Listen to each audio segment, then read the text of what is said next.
ಸಮಾಜದವರು ಅರ್ಥ ಮಾಡ್ಕೋಬೇಕು.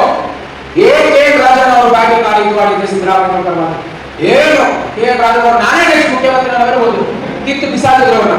ಅಂದ್ರೆ ಯಾವ ರೀತಿ ವಾಲ್ಮೀಕಿ ಸಮಾಜದ ವ್ಯಕ್ತಿಗಳನ್ನ ನಡೆಸ್ಕೊಳ್ತಾ ಇದೆ ಕಾಂಗ್ರೆಸ್, ಇದನ್ನು ಸ್ಪಷ್ಟವಾಗಿ ಮನದಟ್ಟು ಮಾಡಬೇಕು. ಎಸ್ ಟಿ ಮೋರ್ಚಾದವರು 271 ಬೂತ್ಗಳಲ್ಲಿ ನೋಡಿ ಎಷ್ಟು ಕೆಲಸ ಇದೆ ನಮ್ಮ ಎಸ್ ಟಿ ಮೋರ್ಚಾದವರಿಗೆ. ಸುಮ್ಮನೆ ಜವಾಬ್ದಾರಿ ತಗೊಂಡು ಮನೆ ಕೂತ್ಕೊಂಡು ಆಗೋದಿಲ್ಲ.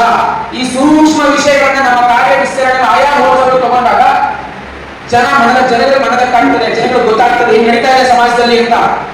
SCP TSP ಹಣವನ್ನ ದುರುಪಯೋಗ ಪಡಿಸಿಕೊಂಡು ಕೋಟ್ಯಾಂತರ ರೂಪಾಯಿ ಯಾವ ದಲಿತ ಸಮುದಾಯದ ಬಂಧುಗಳಿಗೆ ಹೋಗಬೇಕಾಗಿತ್ತು ಆ ಸಮುದಾಯದ ಹಣವನ್ನ ದುರುಪಯೋಗ ಪಡಿಸಿಕೊಂಡ್ತಾ ಇರ್ತಕ್ಕಂಥದ್ದು ಕಾಂಗ್ರೆಸ್ನ ಸರ್ಕಾರ. ಮೊನ್ನೆ ಈ ವಿಚಾರವನ್ನ ಪ್ರಶ್ನೆ ಮಾಡಬೇಕು ಅಂತ ಸದನದಲ್ಲಿ ಪ್ರಶ್ನೆಯನ್ನ ಕೇಳಿದ್ರೆ ಉತ್ತರ ಕೊಡೋ ಸಚಿವರುಗಳೇ ಇಲ್ಲ. ದುರ್ದೈವಗಳು ಯಾವ ರೀತಿ ದಲಿತ ಸಮುದಾಯದ ಬಂಧುಗಳನ್ನ ದಾರಿ ತಪ್ಪಿಸ್ತಾ ಇದ್ದಾರೆ. ಬಾಬಾ ಸಾಹೇಬ್ ಅಂಬೇಡ್ಕರ್ ಬಹಳ ಸ್ಪಷ್ಟವಾಗಿ ಹೇಳಿದ್ರು. 1948 ದಲಿತ ಸಮುದಾಯವನ್ನು ಉದ್ದೇಶಿಸಿ ಹೇಳ್ತಾರೆ, ಒಂದೇ ಒಂದು ಮತ ಕೂಡ ದಲಿತರದ್ದು ಕಾಂಗ್ರೆಸ್ ಹೋಗ್ಬೋದು ಅಂತ. ಅದೆಷ್ಟು ಜನ ದಲಿತರಿಗೆ SC ಮೋರ್ಚಾದವರು ಮನದಟ್ಟು ಮಾಡಿದೀರಾ? 271 ಬೂತ್ಗಳಲ್ಲಿ ವಾಸ ಮಾಡ್ತಕ್ಕಂಥ ಯಾವ ದಲಿತ ಸಮುದಾಯದ ಬಂಧುಗಳಿದ್ದಾರೆ ಆ ಸಮುದಾಯದ ಬಂಧುಗಳಿಗೆ ವಿಷಯವನ್ನು ಹೇಳಿದ್ದೀರಾ? ನೀವು ಕಾಂಗ್ರೆಸ್ಗೆ ಮತವನ್ನ ಕೊಟ್ಟರೆ ಆತ್ಮಹತ್ಯೆ ಮಾಡಿಕೊಂಡಂತೆ ಅಂತ ಅಂಬೇಡ್ಕರ್ ಹೇಳಿದ್ದು. SC ಮೋರ್ಚಾದವರು ಹೇಳ್ತಾ ಇದ್ದಾರೆ ವಿಷಯವನ್ನ. ಬರೀ ಸಂವಿಧಾನದ ಪುಸ್ತಕವನ್ನು ಇಟ್ಕೊಂಡ್ರೆ ಯಾವಾಗ ವೋಟ್ ಹಾಕೋದಿಲ್ಲ. ಈ ಸೂಕ್ಷ್ಮ ಯಾವ ಚಿಂತಾಮಣಿ ಕುಗ್ರಾಮದಲ್ಲಿ ವಾಸ ಮಾಡ್ತಕ್ಕಂಥ ದಲಿತರಿಗೆ ಸೇರ್ಬೇಕಾಗಿರ್ತಕ್ಕಂಥ SCP TSP ಹಣವನ್ನ ಇವತ್ತು ಮಾದೇವಪ್ಪನವರ ಅಕೌಂಟ್ ಹೋಗುತ್ತೆ ಅಂದ್ರೆ ಒಪ್ಲಿಕ್ಕೆ ಆಗ್ತದೇನ್ರಿ? ಮಾದೇವಪ್ಪನವರ ಫೋಟೋ ತೋರಿಸಿದ್ರೆ ಸಮಾಜ ಕಡೆ ಸಚಿವರ ಫೋಟೋ ತೋರಿಸಿದ್ರೆ ಹೊಟ್ಟೆ ತುಂಬುತ್ತಾ? ದಲಿತ ಹೊಟ್ಟೆ ತುಂಬುತ್ತಾ? ದಲಿತರ ಮನೆ ತಟ್ಟೆ ಹೊಟ್ಟೆ ತುಂಬುತ್ತೆ, ಊಟ ಸಿಗುತ್ತಾ? ಖಂಡಿತವಾಗೂ ಇಲ್ಲ. ಬಹಳ ಸ್ಪಷ್ಟವಾಗಿ ಈ ವಿಷಯವನ್ನು SC ಮೋರ್ಚಾ ತಗೊಂಡು ಹೋಗ್ತೀವಿ. ಬಹಳ ದೊಡ್ಡ ಮಟ್ಟದಲ್ಲಿ SCP TSP ಹಣವನ್ನು ದುರುಪಯೋಗ ಪಡಿಸಿಕೊಂಡು ದಲಿತರ ಜೇಬಿಗೆ ಕತ್ತಿ ಹಾಕ್ತಕ್ಕಂಥ ಕೆಲಸವನ್ನು ಕಾಂಗ್ರೆಸ್ ಸರ್ಕಾರ ಮಾಡ್ತಾ ಇದೆ. ಯಾವ ರೀತಿ ಹಿಂದೂ ದೇವಸ್ಥಾನಗಳನ್ನ ನಡೆಸ್ಕೊಳ್ತಾ ಇದ್ದಾರೆ. ನಾನು ಬಹಳ ಸೂಕ್ಷ್ಮ ಸಂಗತಿಯನ್ನು ಹೇಳ್ತೀನಿ. ಇವತ್ತು ನಮ್ಮ ಈ ಕ್ಷೇತ್ರದಿಂದ ಗೆದ್ದು ಸಚಿವರಾಗಿರ್ತಕ್ಕಂಥ ಮನೆ ದೇವರು ನಮ್ದು ಒಂದೇ ಮನೆ ದೇವರು, ಇಂಡಿಗಲ್ ಚೌಡೇಶ್ವರಿ ಅಂತ ಮಿಂಡಿಗಲ್ ಹತ್ರ ಬರುತ್ತೆ. ಅದೇ ನಮ್ಮ ಮನೆ ದೇವಸ್ಥಾನ. ಈಗ ಸಚಿವರದ್ದು ಅದೇ ದೇವಸ್ಥಾನ. ನೋಡಿ ಅರ್ಚಕರು ಹೇಳಿದ್ರೆ ನನ್ನ ಹತ್ರ, ನಾನು ಮೊನ್ನೆ ದೇವಸ್ಥಾನಕ್ಕೆ ಹೋದಂತ ಸಂದರ್ಭದಲ್ಲಿ ಸಚಿವರನ್ನ ಹೇಳಿದ್ರೆ ಯಾವ್ದಾದ್ರು ರಸ್ತೆ ಮಾಡಿಸ್ಕೊಡಿ ಸರ್, ಮಿಂಡಿಗಲ್ ಇವತ್ತು ರಸ್ತೆ ಇಲ್ಲ, ಬಹುಶಃ ಆ ಕಡೆ ಆಗಲ್ಲ ಗೊತ್ತಾಗ್ತದೆ. ಇವತ್ತು ಏನಿದೆ ದೇವಸ್ಥಾನ ಮಾತ್ರ ಬೇಗ ಒಂದು ಚಾಲ ಕಷ್ಟ ಪಡ್ತಾರೆ ಅಂದರು. ಒಂದು ರಸ್ತೆ ಮಾಡ್ಕೊಡಿ ಅಂತ ಸಚಿವರನ್ನ ಕೇಳಿದ್ರೆ ನಿಮ್ ಸಚಿವರು ಉತ್ತರ ಏನಿರ್ಬೇಕು?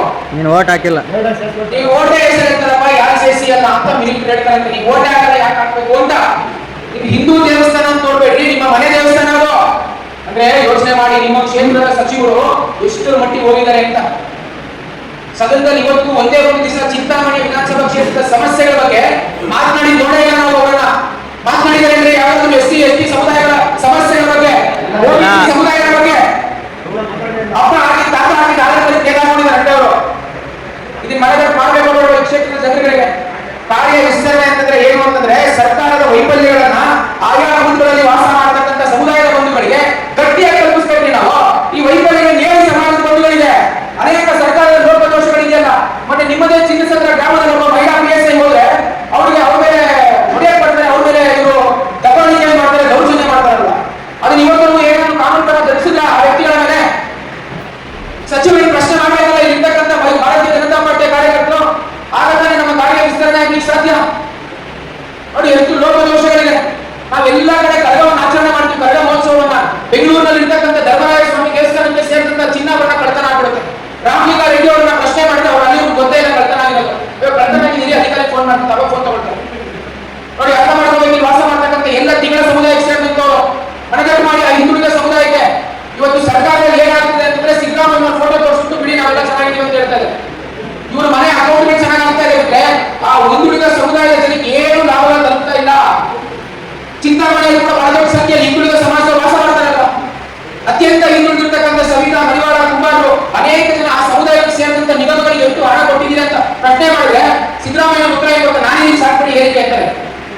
ನಾನಿದ್ದೀನಲ್ಲ ಬೇರೆ ನಾನೇ ಅವಿಂದ ಚಾಂಪಿಯನ್. ಸಿದ್ದರಾಮಯ್ಯ ಮುಖ ನೋಡಿದ್ರೆ, ಸಿದ್ದರಾಮಯ್ಯ ಫೋಟೋ ನೋಡಿದ್ರೆ ದಿನ ಬೆಳಗಾದ್ರೆ ಹೊಟ್ಟೆ ತುಂಬುತ್ತೇನ್ರಿ ಚಿಂತಾಮಣಿ ವಿಧಾನಸಭಾ ಕ್ಷೇತ್ರದಲ್ಲಿ ಇರ್ತಕ್ಕಂಥ ಹಿಂದುಳಿದವರು. ಈ ಅಂಶಗಳನ್ನ ನಾವು ನಮ್ಮ ಬೂತ್ ಮಟ್ಟದಲ್ಲಿ ಹೇಳಿದಾಗ ನಮ್ಮ ಕಾರ್ಯ ವಿಸ್ತರಣೆ ಆಗೋದಿಲ್ವಾ?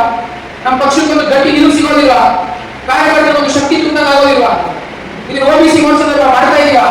ನೋಡಿ ಎಷ್ಟು ಸೂಕ್ಷ್ಮ ಸಂಗತಿಗಳು ನಮಗೆ ಸಿಗುತ್ತೆ.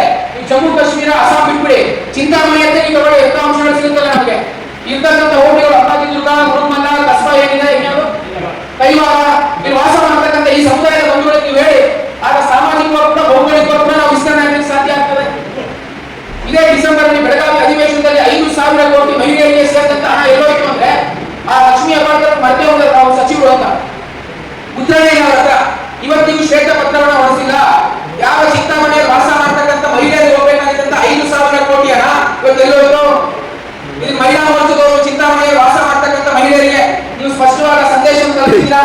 ಬರೀ ಜವಾಬ್ದಾರಿ ಕೊಟ್ಟರು ಮನೆ ಕೂತ್ಕೊಂಡ್ವಿ ಆಗೋಯ್ತು ಆಗೋದಿಲ್ಲ, ಕಾರ್ಯ ವಿಸ್ತರಣೆ ಆಗೋದಿಲ್ಲ. ಸ್ಪಷ್ಟವಾಗಿ ಅರ್ಥ ಮಾಡ್ಕೊಳ್ಳಿ. ಏನೋ ಜವಾಬ್ದಾರಿ ಕೊಟ್ಬಿಟ್ರು, ನಾನು ಅಧ್ಯಕ್ಷ ಇದ್ದೀನಿ, ಮುಗಿದ್ ನಂದೆಲ್ಲ ಜವಾಬ್ದಾರಿ ಹೋಗ್ತೀನಿ, ಮನೇಲಿ ಆರಾಮಾಗಿ ಇಟ್ಬಿಟ್ರೆ ಖಂಡಿತವಾಗ್ಲೂ ಆಗೋದಿಲ್ಲ.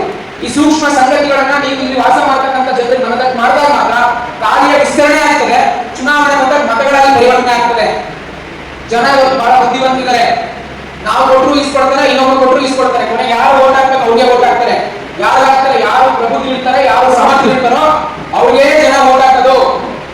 ಬಹಳ ಸ್ಪಷ್ಟವಾಗಿ ಅರ್ಥ